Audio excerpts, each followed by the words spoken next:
Well, hey, strangers, how are you all doing? I am doing fantastic. Yes, I am back. I am back. I am back. And I'm happy to be back. I am, Clay. I'm happy to be back. But I also can't wait to get back to the grandbabies. And that, yes, includes the newest one. He was born 7 days late. He was 7 days late. He was a slowpoke, a slacker, but he's here and he's perfect and everybody's doing wonderful. And I can't thank you enough for holding down the fort for me for 2 weeks and absolutely killing it. Like, you slayed such good shows. Listen, I'm happy you're back. I know you're happy to be back. I'm happy to have you back. This is as much as I like doing the show, and I love being able to support you for especially stuff like that, to go see the grandbaby. That's all great. But so much more fun with you here. I think we just have a better time with the two of us together. So I'm happy you're back. Awesome. The banter's so much fun. It's just fun, isn't it? Like, there's so many things. And I was watching, the last 2 weeks I was watching, I'm like, oh, I would love to jump in on that conversation. Oh, it was great fun. So tonight we got a lot of topics for everybody. We'll see if we can get through them. We're going to do the best we can.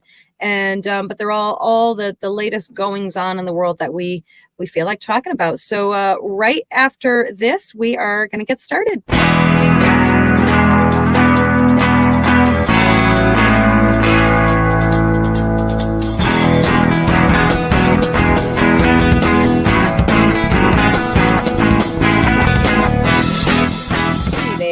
All right. So we're going to jump right into it, right? Like, let's just go crazy and jump right in. So right at the top of my list, I don't know if it was necessarily top of your list, Clay, but right at the top of my list was we just celebrated Easter, of course. And, I get it, for a lot of people, it's just, a bunny rabbit hopping around and hiding eggs and coloring eggs and doing all that stuff.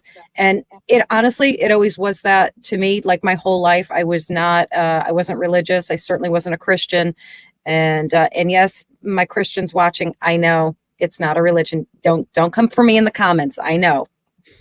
Yeah, so, all those years, it didn't mean a whole heck of a lot to me. And this is the first year, honestly, that I understood from that Christian perspective what the big deal was. And and the reason why I say that is because you guys all probably already know where I'm going with this. I would be surprised if you didn't know where I was going.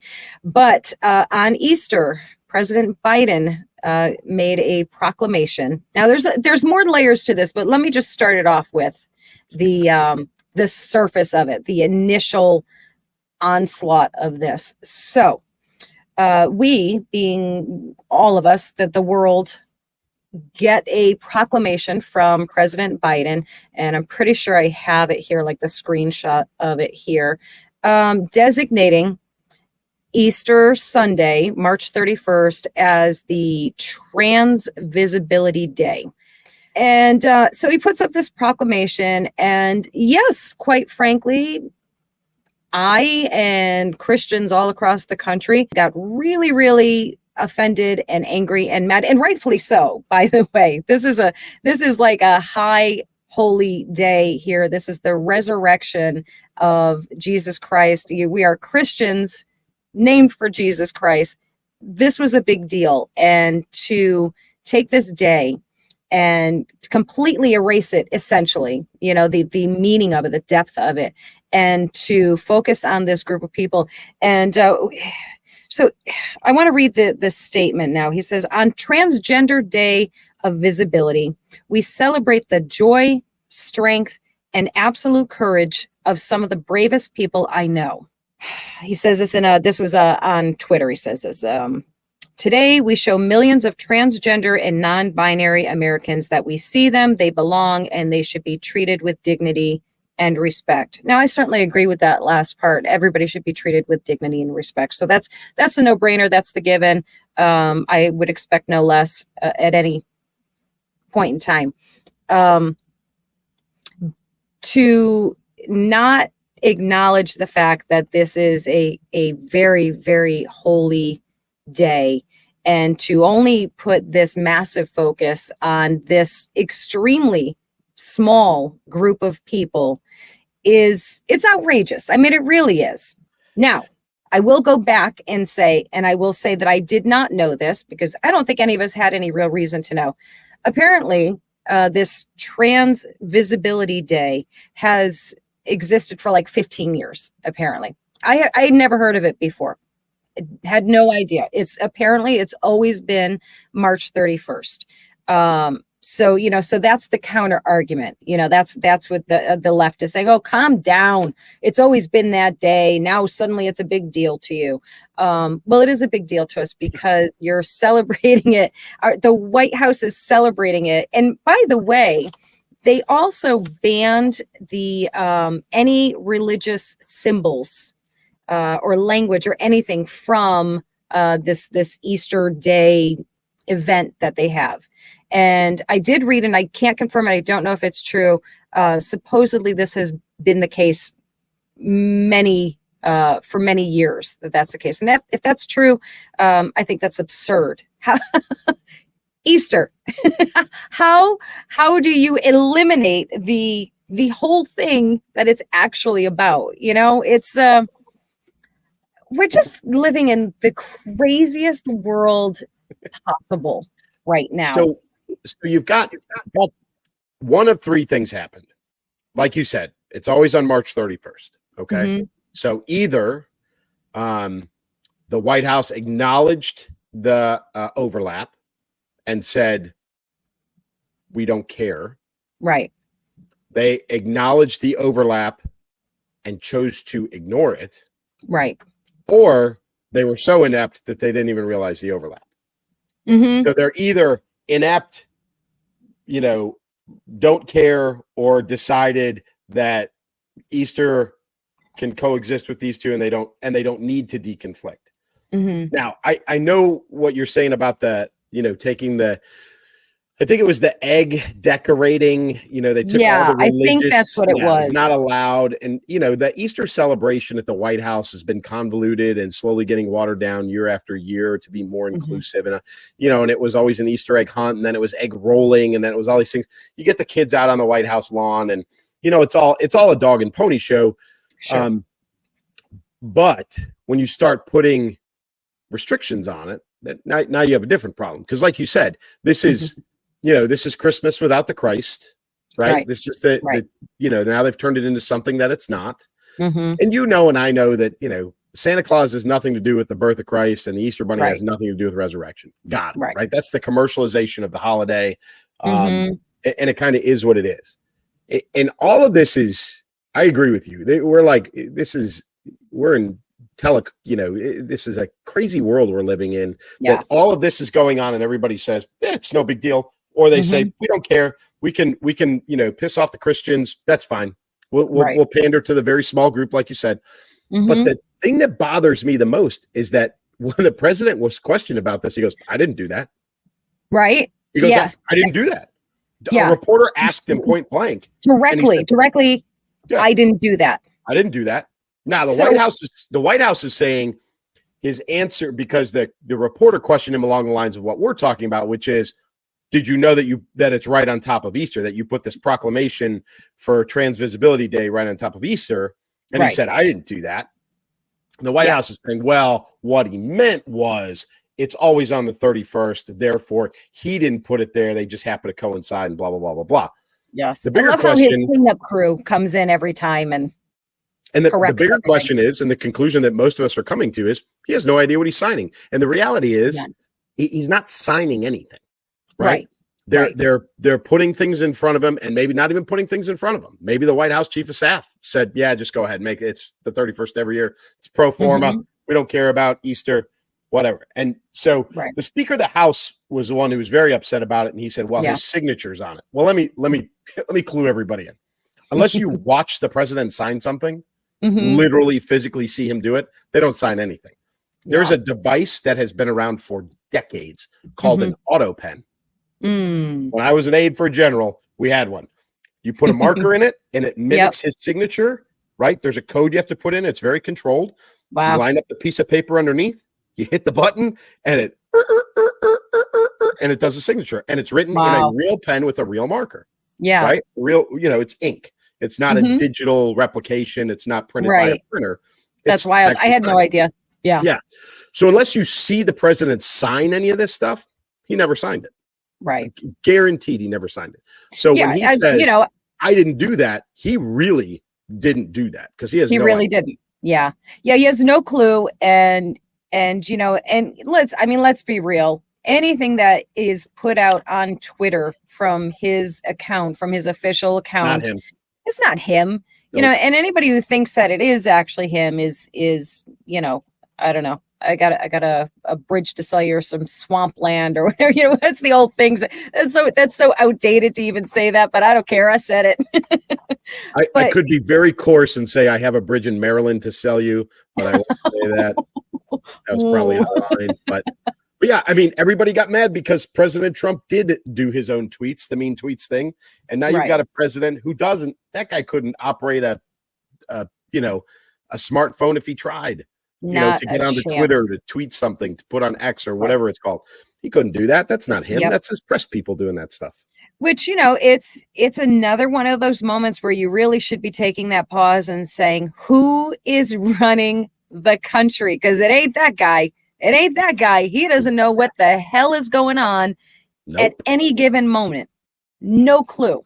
Nope. And I tell you, and I haven't done it yet, and the moment's already passed, so I'm not going to make it. It's just too late. But I was thinking back, when this all happened, I was thinking back on, I don't know if it was last Easter or the one before, but you remember the whole Easter bunny thing, getting up in front of, he was starting to, I think it looked like he was starting to talk about something he wasn't supposed to be talking about.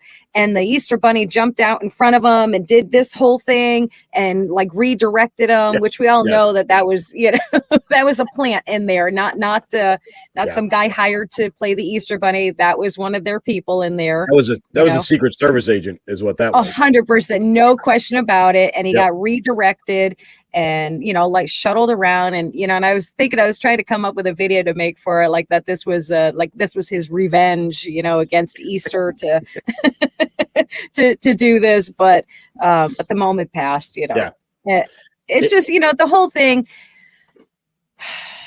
It's just yet another thing. It's another slap in the face.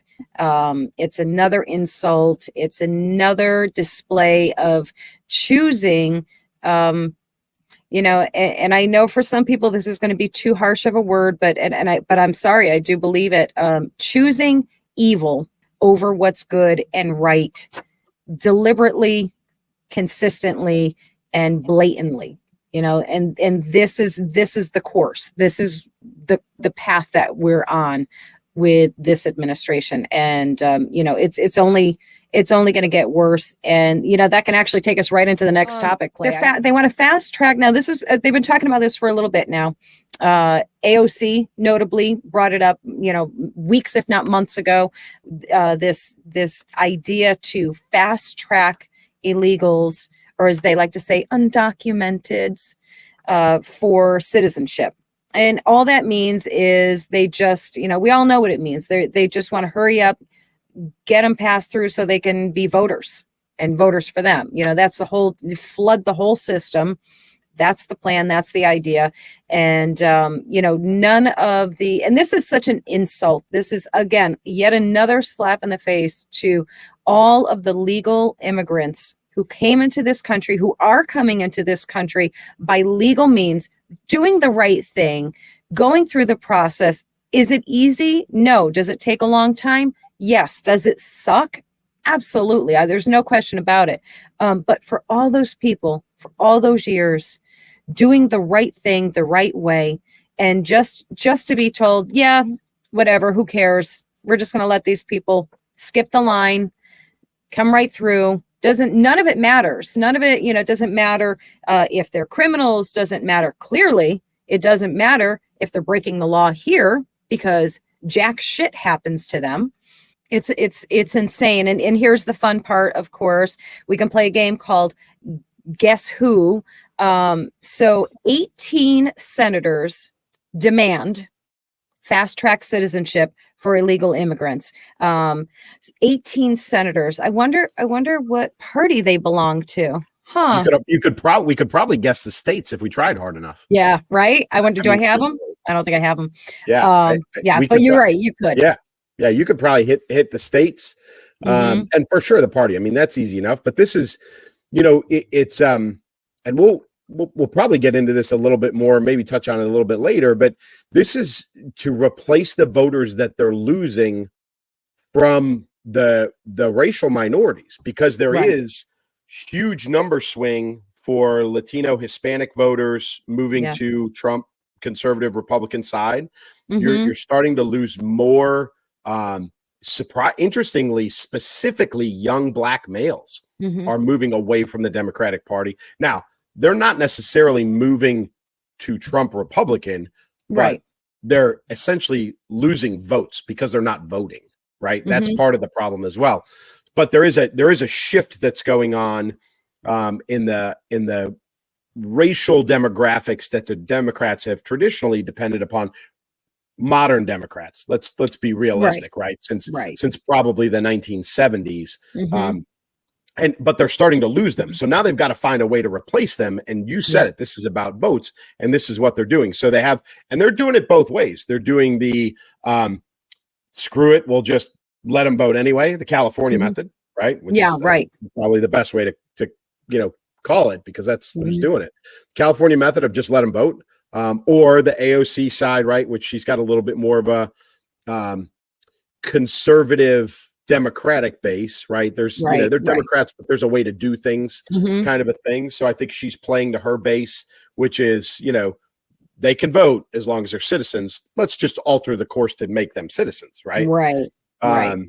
So they're coming at it from every angle, but it is about getting new votes to replace the votes that they're losing Yeah. in the same types of demographics. So, Yep. but it is a kick to all those generations of those folks who went through and did it the right way, the way that Yeah. it's designed to be done, like you've talked Mhm. about. And, how would you feel if you were them? Like, Right.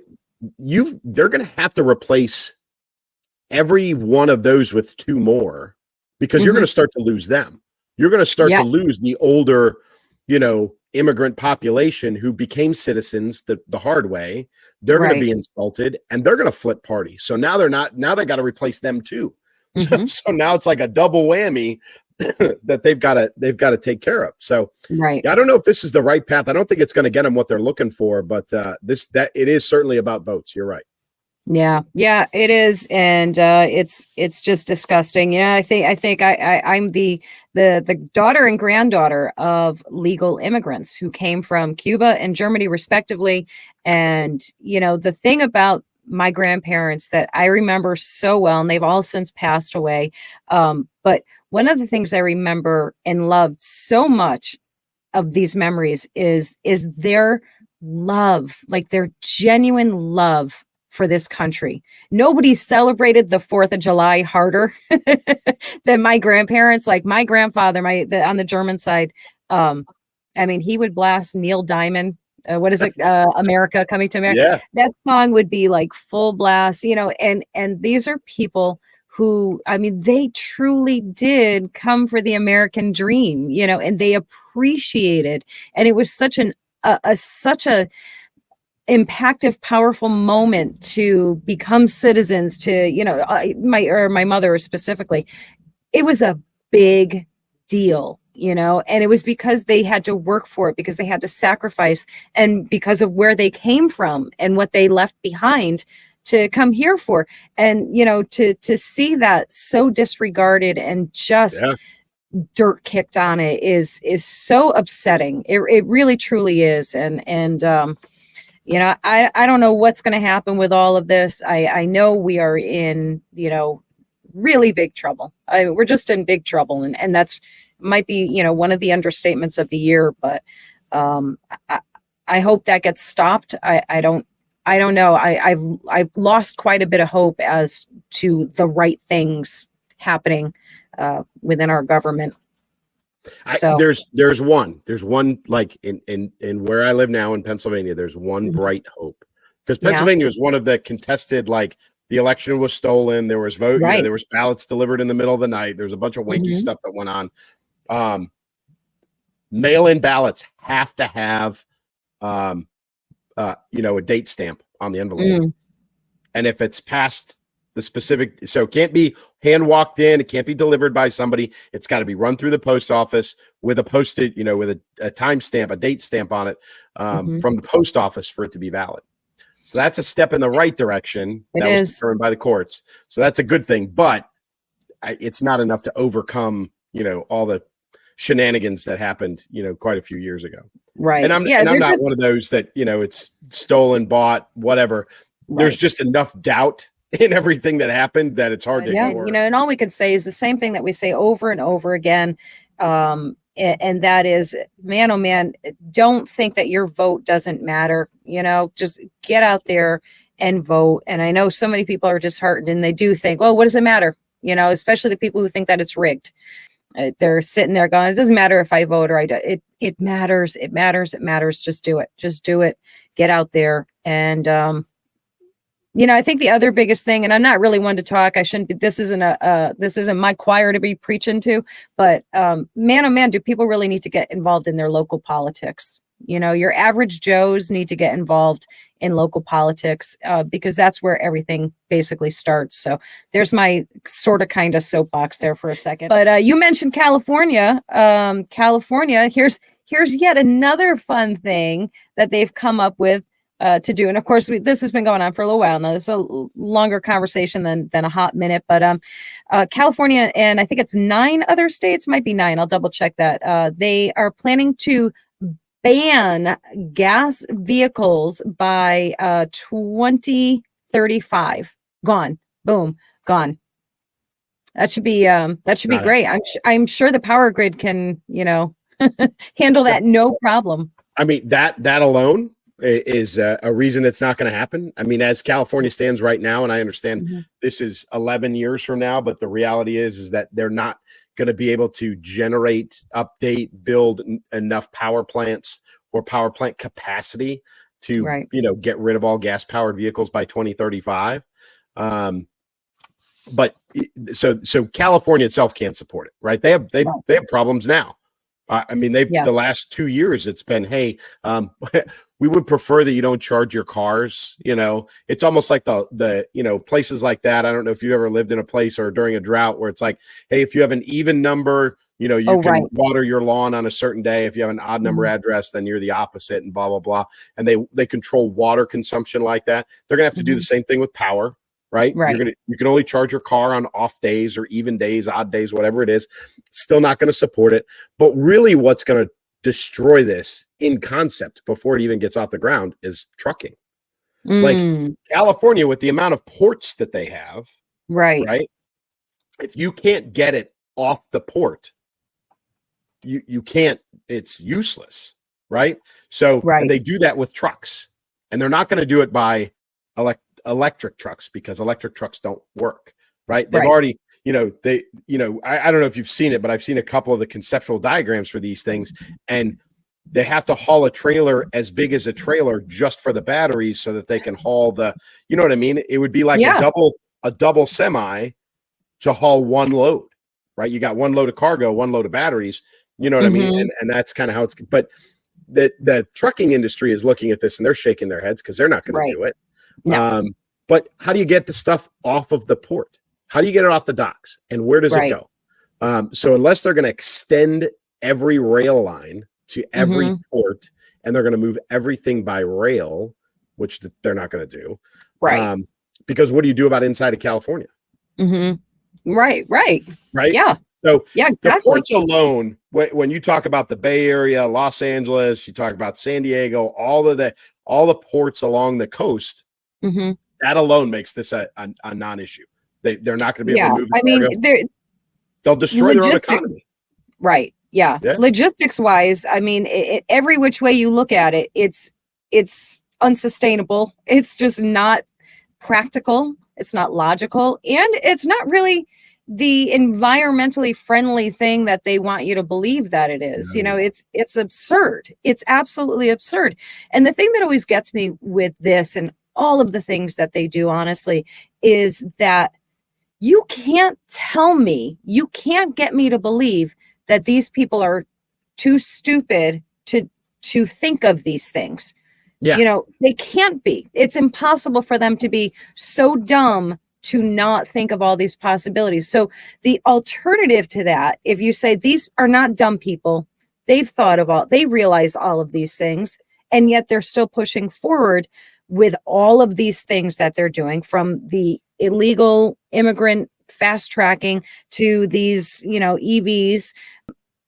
The only alternative to understand what's happening is that it is deliberate destruction.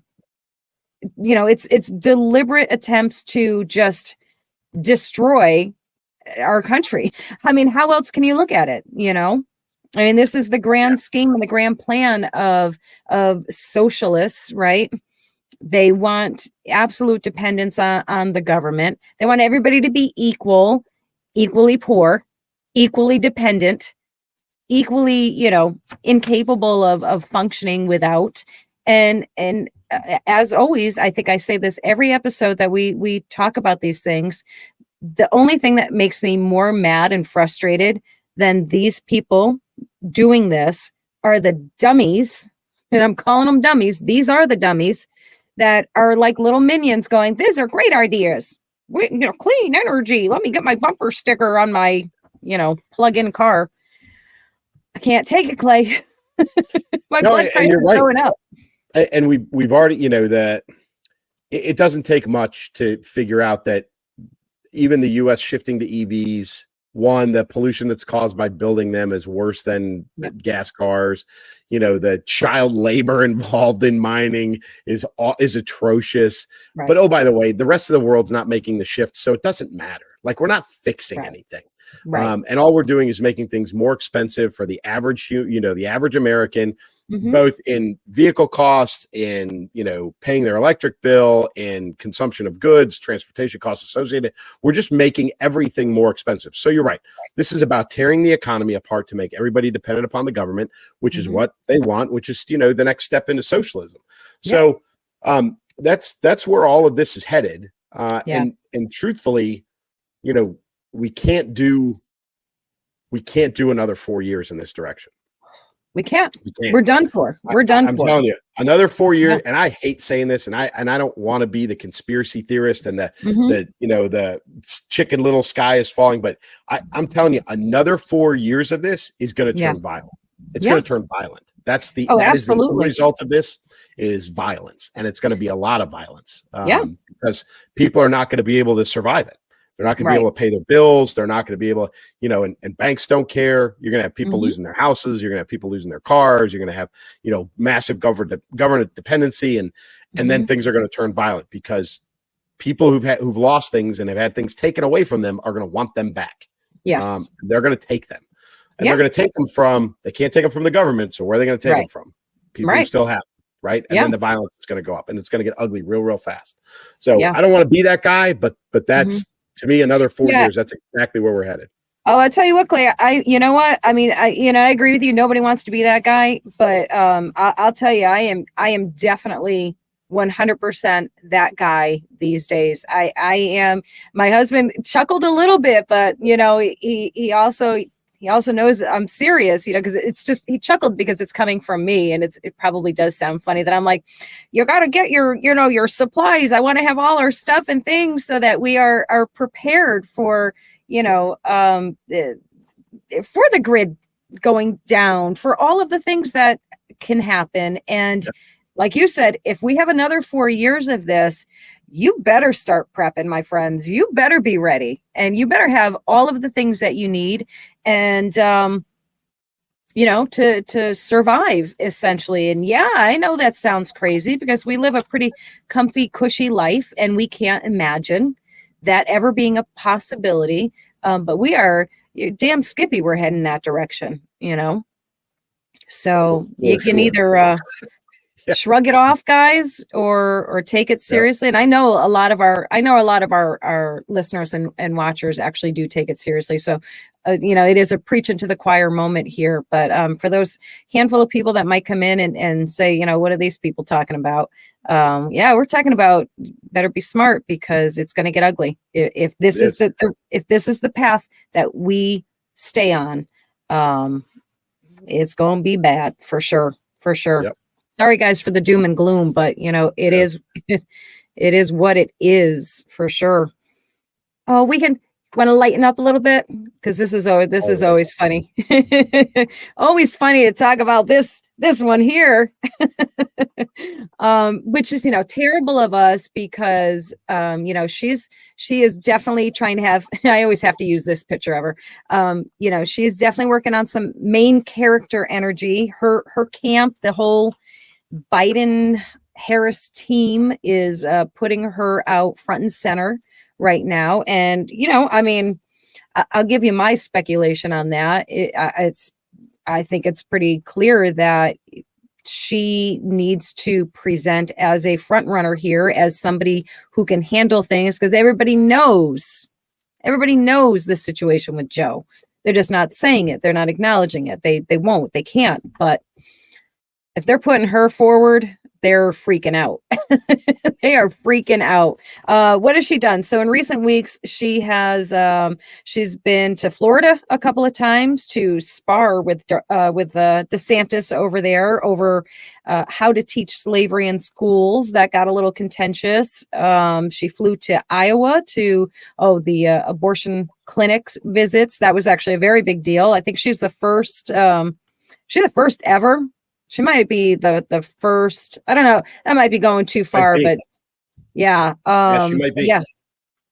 So that was that's a pretty big statement right there. Obviously, not that it's a surprise, but it's definitely if anybody did question it, you know, they're letting you know loud and clear. She also took a couple trips to South Carolina, which is obviously a campaign battleground, and I think I read that she's like they're going to set up like a field office there, so she's on the move. She is on the move. She is being very vocal. I appreciate her for giving me material endlessly, you know, but that's about all I can thank her for.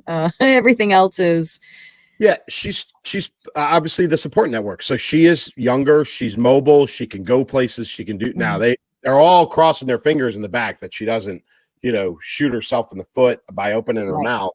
But, you know, they're rolling out everybody. I mean, you saw it the other night, right? He went to, instead of going to that, unfortunately, that slain officer's wake and funeral, he decided to go to a fundraiser with, you know, Bill Clinton and you know, President Clinton and President Obama. And, you know, but that's local, right? Like you can't go far. She can travel for him, but they're rolling out the whole, like they're pulling everything out now because they know things are bad. But you're right. She has to present a viable, you know, backup in case something happens to the president, because everybody's afraid that's what's going to happen. And there are people who will vote, you know, not for Trump, but against him because they know he's going to become incapacitated and she's going to have to take over, and nobody wants that. So she's got to present a better image. But, you know, I met somebody a couple of weeks ago, and this is a woman who is, you know, a financial bigwig. And I'm not going to say who she is, but a number of years ago, when Vice President Harris was on her way up and coming in the California, you know, legal world, and she was friends with the mayor, and, you know, all of that stuff was going on. The mayor asked this woman to have lunch with this young, you know, attorney, Kamala Harris, to maybe give her some mentorship as a powerful female with a lot of, you know, brain. This woman I met is a genius. She's brilliant. And this is 30 years ago, right? Or 25 years ago. And she said she was one of the dumbest people she's ever met. And that, like, the nervous cackling, like, that's been going on forever. Really? That she's but she said she was so unimpressed. Like the lunch was uncomfortable. Like it was just, and she was so shocked. You know, when the mayor asks you to have lunch with somebody like this, you know, to offer some mentorship, like, you know, this is somebody that's vetted. It's, you know, there's somebody with some, you know, they're on an upward trajectory. And she was baffled by the end of this lunch. Like, what did I get asked to do? This girl's an idiot. Like, she's really just that dumb. Like, I can't believe this. So And listen, you know this. You replicate her all the time. She hasn't gotten any better. Like, she's No. still just as dumb can be. It's Even given a so script, she can't do it. crazy. You know, I laugh all the time at my comments section on those videos, on those Kamala impersonation videos. I crack up because, you know, that's the defenders go to every time. She was an attorney. What have you done? You know, she's the vice president. What have you done? Well, I didn't sleep my way to the top. I can tell you that. So, you know, oh, did I say that? Was that my outside voice? Oh, listen, I'm not saying she did. Well, I did just say that she did, sort of, kind of. But yes, we all know, you know, let's call it what it is. These are things that have been not even whispered, just outright said, how she managed to work her way up the ladder. And yes, I know so many women in positions of power, success, and all of those things, they get accused of that. That's always you know, the backhanded whispers and things when it comes to women. And, you know, and I hate to be someone who perpetuates that type of thing. But, you know, when you hear the same story over and over again, and with no deviation, you kind of say, more importantly, no legal action from an attorney for libel, slander. Like, she hasn't sued anybody for this, right? Because in a court of law, she's going to lose, and then it's documented. Then it's documented, and there's no denying at that point, because all of that's going to come out. Right. Yep. That's why there's never been a single attempt, not a single lawsuit against anyone in the press, anywhere, about any of this, because it can all be proven in a court of law, and she won't fight it because she doesn't want to document it.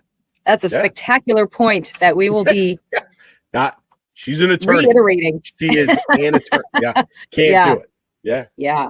So, you know, I mean, this is what they're giving their party right now. And you get, even I mean, RFK Jr. RFK Jr. is doing this. He's like, let me at her. Like, come on. He's excited. Like, you know, and he's like his VP selection. I don't know. I don't know anything about this lady that he has named, other than she's you know, a business bigwig of sorts. But you know, he sees it. She's the weak spot. I mean, Biden's, you know, everybody knows President Biden's on his way down, but he knows that pairing, that ticket, they're dead meat. He can't wait to get his hands on them. Yeah. Oh my gosh. He could circles around for his, you know, with his speech issues. He can still articulate faster, clearer, better than she could on her absolute best day. If she were reading from a script, he'd still slaughter her. No question about it. So, sure. Oh, man. So, So, I mean, you know, let's keep watching, right? Get the popcorn, keep watching. It's one hell of a show every day. Speaking of shows, Daily Wire. So, you know, I've been a Daily Wire subscriber for, I don't know, a while now. I like Ben. You know, I don't have like strong feelings about any of them. I actually, who's that? There's actually one I like. Is it Matt Walsh? No. Who's the other? Oh, Michael Knowles. He's actually the one I like the best. But you know, I think they're interesting. They're good. Candace Owens, obviously, if you don't know already, you should know. You can't be under a rock. You know these things. But Daily Wire / Ben Shapiro specifically split from Candace Owens. There's like swirling that she was fired. Some say it was just the contract was up. They were a lot of contentious stuff going on. Her and Ben have been very publicly feuding, disputing, specifically the Israel Gaza conflict war. Are we allowed to call it a war? I mean, because it is a war, isn't it? I mean, yeah, I think you know, Israel would probably tell you they've been at war for since Yeah. 1948. Right. Yeah. Because I feel like saying, you know what it is, Clay? I feel like saying conflict is kind of almost minimizing it, trivializing it, and it's not at all. So I feel like conflict isn't a strong enough word to say, and I'm afraid war was too strong a word to say. So I'm deferring to you how I should phrase that. Yeah, I mean, I think the common phrase in the news, in media now is conflict. People don't like to say war. War is an ugly thing. Right. But I would tell you that modern war, the things that we did for 20 plus years in Iraq and Afghanistan, other than for very brief periods of time, didn't look like anything that happened in World War II. So, the face of war changes, it evolves all the time. But I think that media is using conflict. But again, I would tell you that Israel would tell you that these are all just battles within a very, very long war that they've been fighting since inception in 1948. So, I don't think you can go wrong one way or the other. I think okay, good. Okay, good. Because this is always a little bit out of my depth here. So I'm trying to be very careful what I say. So they have been kind of going back and forth.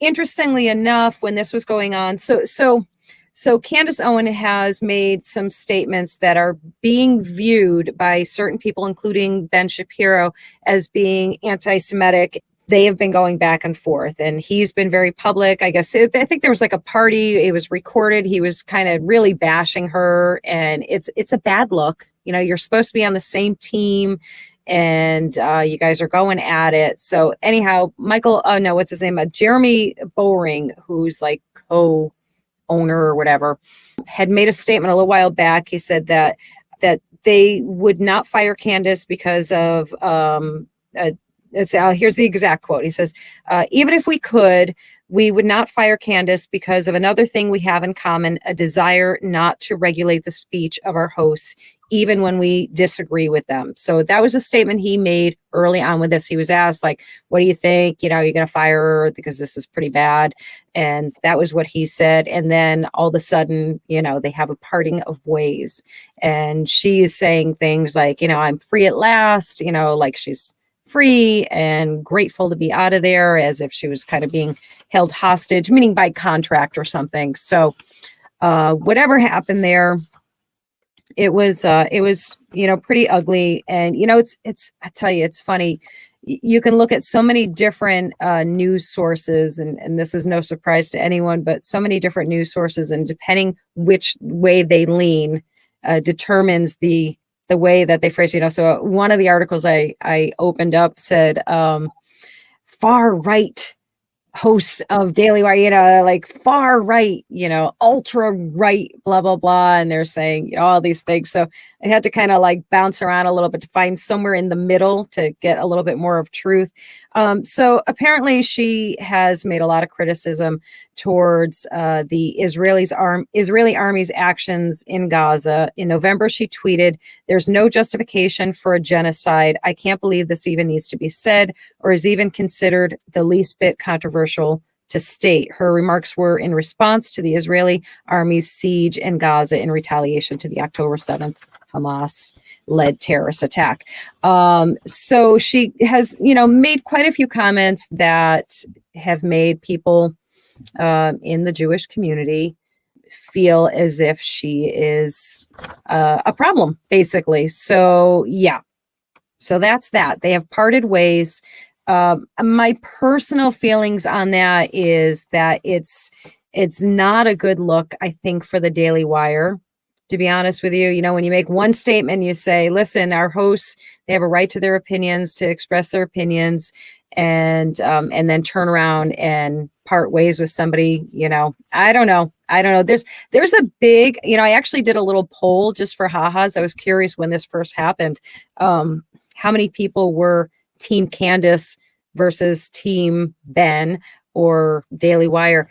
Lot in favor for Candace. She had a lot of support out there. Yeah, so they were both, darlings of the conservative media side. Obviously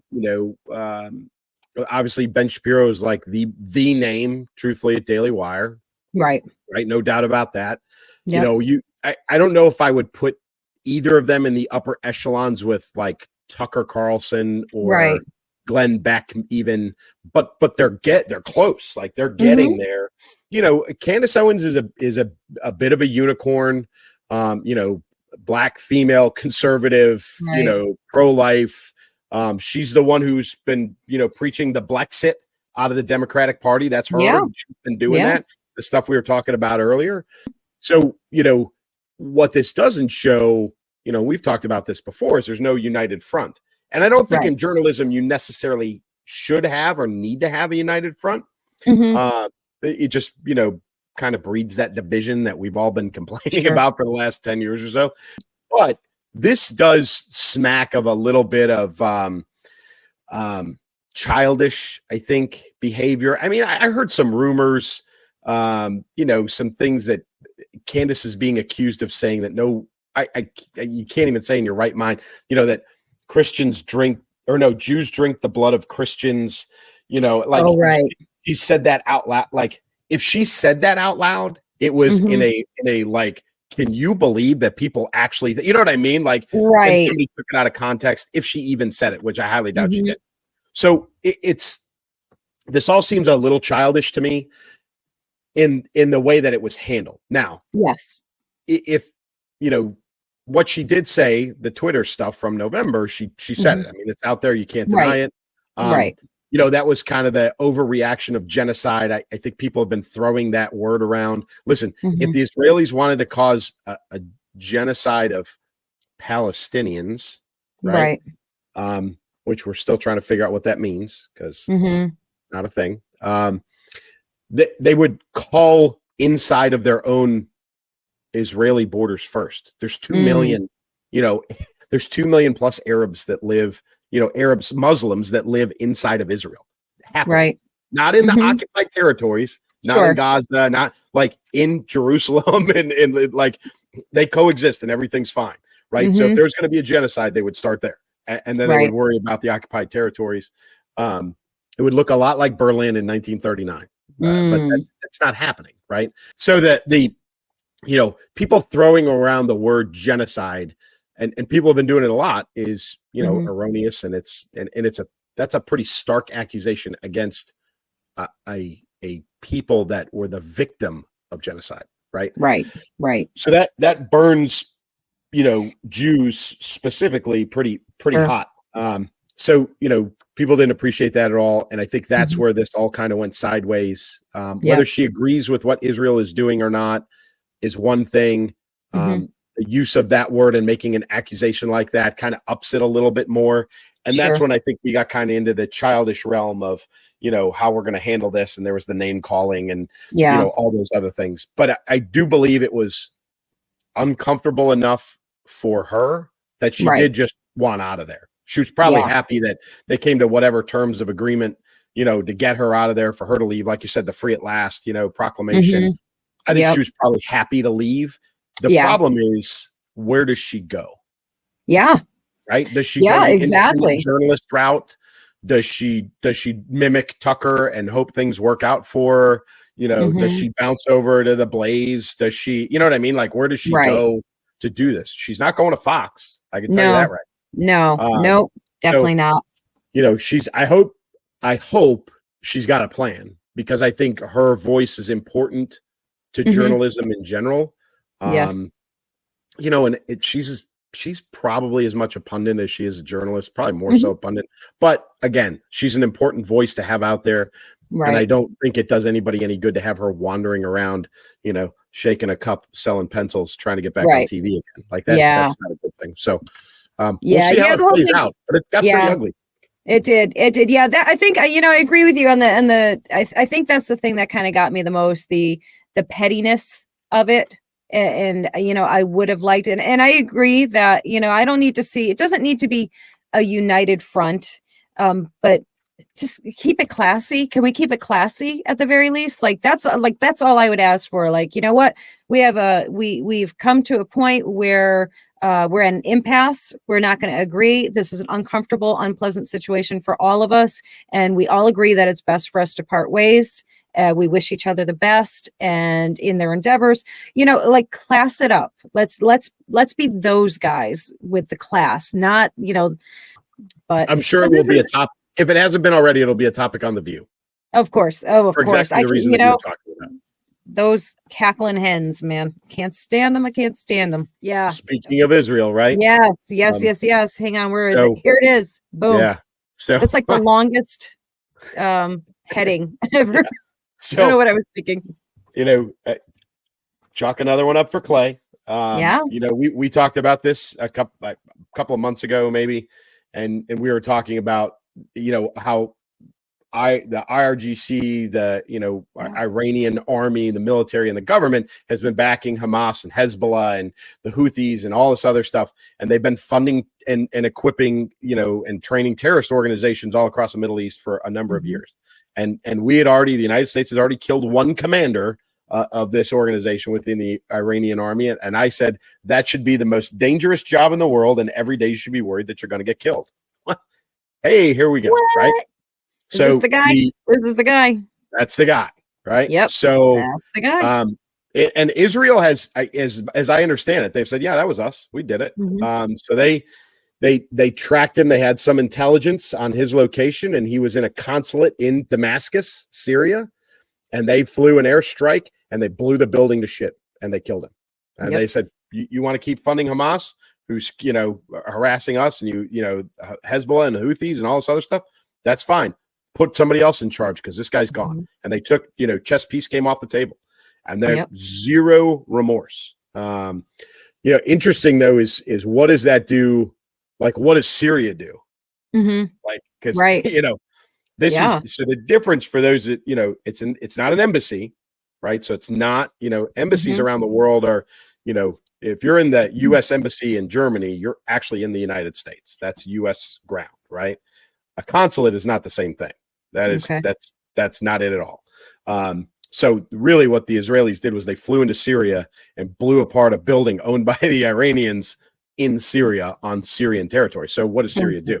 Right. I think Syria is going to sit this one out. I think they're going to let this one go. I don't think they're going to do shit about it. But again, big step by Israel to say, put another guy in charge. And when you put him in charge, we're going to track that guy down and we're going to kill him too. If you guys keep doing this, we'll play this game all day. So good for them. I like it myself. I think it's, I was actually surprised it was them and not us, but good for them. But I called it. You called it. We gotta start taking like a running tally. I need a board behind it, right? We can just check it right off and be like, yep, another one. Yes, you did call it for sure. It was so funny when we started talking about that. You're like, called it. I called it.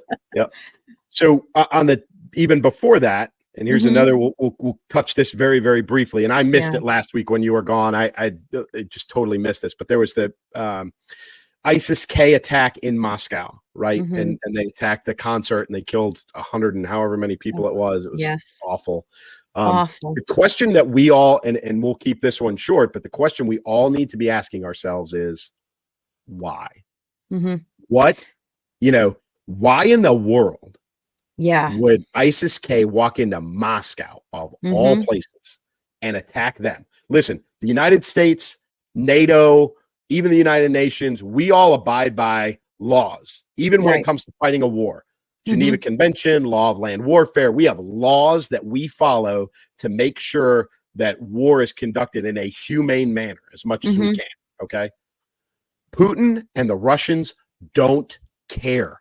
Like they could have poked any bear in the woods and they picked the absolute wrong one. Like, that was the craziest bear to poke. I don't get it. I don't know why. Like ISIS-K, for those of you that don't know, is the Afghan branch of ISIS, right? And go back in history, very not all that long ago, but there's a pretty significant issue between the old Soviets and Afghanistan, right? Happened in '79. The Soviets invaded. They stayed there. They wrecked the country for 10 years, and then they left. But they've also stayed their nose out of everything that's been going on there for the last 20 plus years, right? Yeah. So I don't know why ISIS-K, after all this time, decided to poke the bear, the worst bear. The most rabid bear you could poke. He used to be a KGB officer. Like this guy doesn't give a shit. I don't understand this at all because the potential for repercussions here is is high, and Mhm. it has the potential to be very, very violent and very ugly, and he's Right. not going to give a crap at all. And just a little indicator of how different Putin, Russia handles things like this compared to, I don't know, let's just say us. Somebody bombs something, they live, they get taken into custody, they stand trial. Well, they do that too. But here's what these guys look like when they go. Now, the guy in the middle, okay? Now, Clay, did you? I don't even know if I should say this to you guys, but what I read was that they cut his ear off and fed it to him. I'm pretty sure that's true by the looks of Wouldn't it, surprise me. right? Wouldn't shock me at all. Not even a little bit. Right. Nope. And I'm sorry if I just, grossed anybody out, military guy, cop's wife here, gallows humor. I mean, we're not too phased, but sorry for anybody who is. I mean, one more look at that picture. These guys had a really bad time after. Listen, we put ourselves, I mean, think back, like dog collars at Abu Ghraib, waterboarding, all that stuff, Right. like all of that ended, in and around 2007, 8-ish, right? Mm-hmm. We put our own people on trial for stuff like that, right? I Right. mean, we Right. convicted people of doing things. And then, oh, by the way, when we did that, we started allowing, terrorists to, the privilege of our legal system, right? They Right. sat Right. in Gitmo, their lawyer would go in, and they all had lawyers and fair trials and all this other stuff. They're not getting that out of Putin. Like, No. that stuff's not happening. No. Those three No, guys, yeah. I would be shocked right now if all three of those guys are still alive. Yeah. Yeah. And if You'll they never are, hear they're from them again. if they are, they're wishing that they were not. They were dead. You are correct. Yeah. There's Yeah. just by that picture alone tells you everything you need to know. And but I agree with you, Clay. I can't fathom why they did that, why they thought that was a good Seriously. idea. Find somebody else. Like, I'm Yeah. not kidding. Like, NATO nation is the safest place to go. Go someplace in Europe. Go, if you really want to strike Westerners and all that other stuff, like, that's the place to be. Russia is Right. not it. Like, Mm-mm. I don't, and this is one of those, like, Putin's going to be like, listen, I got enough going on in Ukraine. I don't have time to make this clean, and just go in there and just kill a bunch of them and be done with it and send a message. Yes. Like, this is going to be done mafia style. I'm telling Yeah. you, this is going to get nasty. Yeah. But I don't understand the strategic, thought process from ISIS-K to attack Moscow, all friggin' places. Yeah, and they took credit for it. So it's not like, they're like, hey, I don't know what happened. They went rogue. Nope. And they're not. They're like, Yep. no, that was That was us. Yeah, That was us. We did that. Like, you're an idiot. I mean, holy cow. Talk about really bad idea. Yeah. Yeah. So, I mean, if there is some kind of master plan there on their part, we've certainly yet to see what that was, and it's not going to fare well for them at all. No. At all. Nope. Not even a little. So- Which is fine. Good. Let them deal with it. Right? Absolutely. Then we don't have to. Somebody else can deal with it. Absolutely. And they'll put the hammer down. That's for sure. They sure will. They sure will. Oh my goodness. What will next week bring? It almost gives me a little anxiety, Clay. Like, I mean, as if this stuff wasn't crazy enough. What's the rest of the week going to bring? Oh, well, whatever it is. Yep. Whatever it brings, we will share it with you. We will try and infuse a few laughs in there, here and there, so we don't, all curl up in the corner sucking our thumbs. Oh man. Well, it was great to be back again, sitting down, chatting with my buddy Clay. We will, listen, we always tell you the same thing every time. We want to talk to you in the comments. We want to hear from you. We want your thoughts. We want your ideas. We want your suggestions, your opinions, the whole darn works. We love it. We love it. Clay, what would you like to send these people off with tonight? First of all, thank you. And I'm so happy that you're back. I love having you back. You said the banter's the best part, at least for me. But I appreciate everybody tolerating me for 2 weeks in Elsa's absence. It was a lot of fun, but I know we all like having her back. And please comments, find us on the socials, reach out to us, email, her or me, it doesn't matter. We'll get to you. And as always, for me, keep moving, keep shooting. I love it. All right, guys, take it easy. We'll see you next week. Bye.